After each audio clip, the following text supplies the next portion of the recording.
of this menace.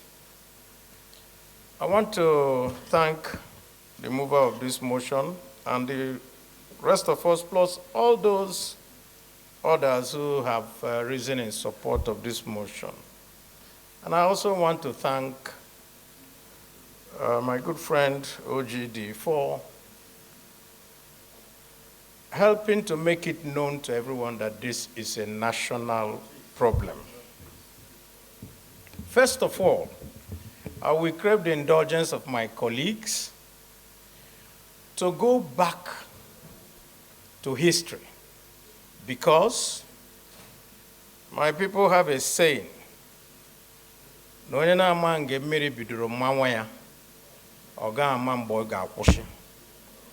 if you don't know where the rain started to beat you, you will not know when it will have also ended.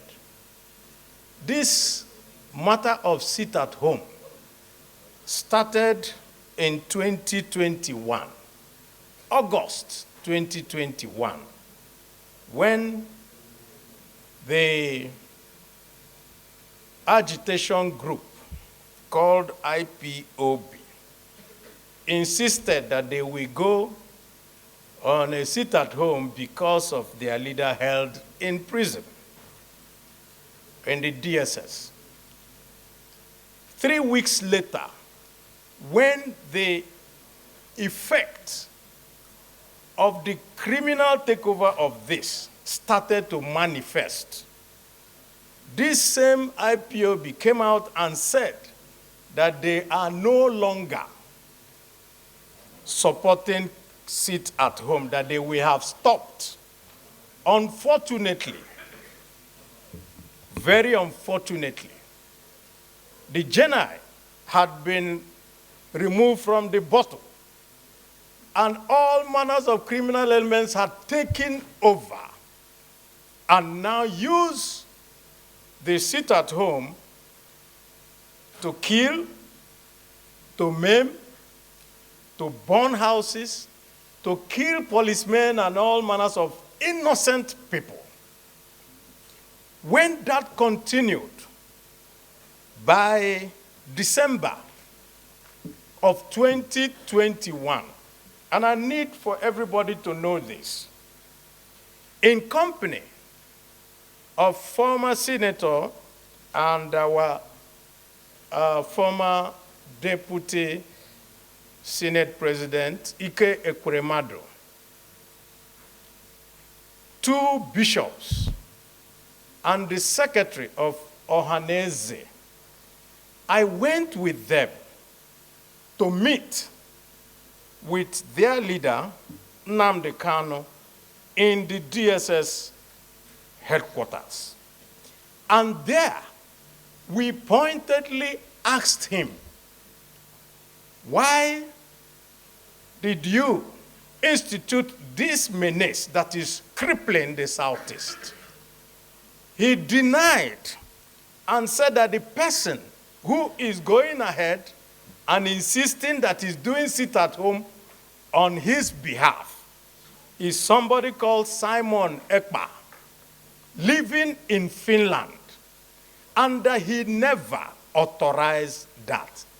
And that actually the person he says that ought to represent him is another person, and he called the person's name, Chike Edozian. We came back from that meeting in DSS, called a meeting of all the leaders of the Southeast, and said, this is what Nnamdi Kanu says, that he is not part of this.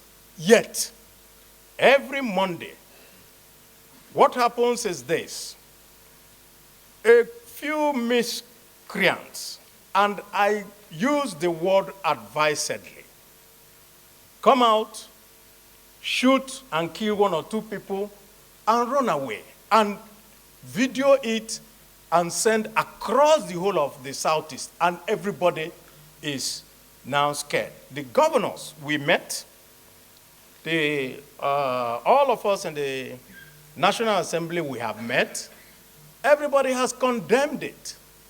I need the Senate to know that there is no one in the Southeast except the criminals who support this sit-at-home. Their modus operandi is simple.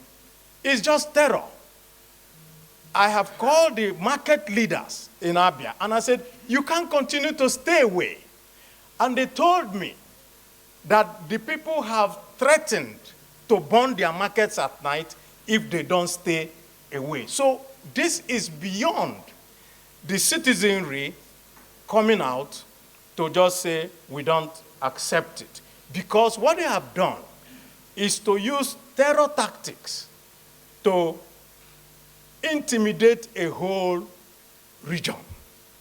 And we have had meetings with the DSS, and all that the DSS has told us is, listen, these are just a few people. They will come out in one road, they will find somebody just driving along on his way to doing anything, shoot him, and then they will say it is because of sit at home. Take his car away, go and keep it in their den, and later go and sell it. So these are nothing but criminals. So I support this motion, and especially the matter concerning someone who is a dual citizen of Nigeria and Finland, staying in Finland, giving orders, and in fact, giving, I will say, orders that you don't understand why people should accept it here. But then, criminals will always find a reason to do what they want to do. I have also had interactions with the Finnish embassy, and in fact, the United Nations head in Nigeria, who is from Finland. And what she told me was, it is a government-to-government interaction that will lead to a resolution of this, because as a citizen of Finland, that he has a right to express his opinion. But I can tell you, my dear colleagues, each and every one of us has suffered greatly from what is happening in the Southeast. They attacked Senator Carlo when he was doing campaigns. They attacked me. There's nobody they have not tried to intimidate. But we cannot be intimidated because we are in a country that has rule of law. And so I support this motion in its entirety.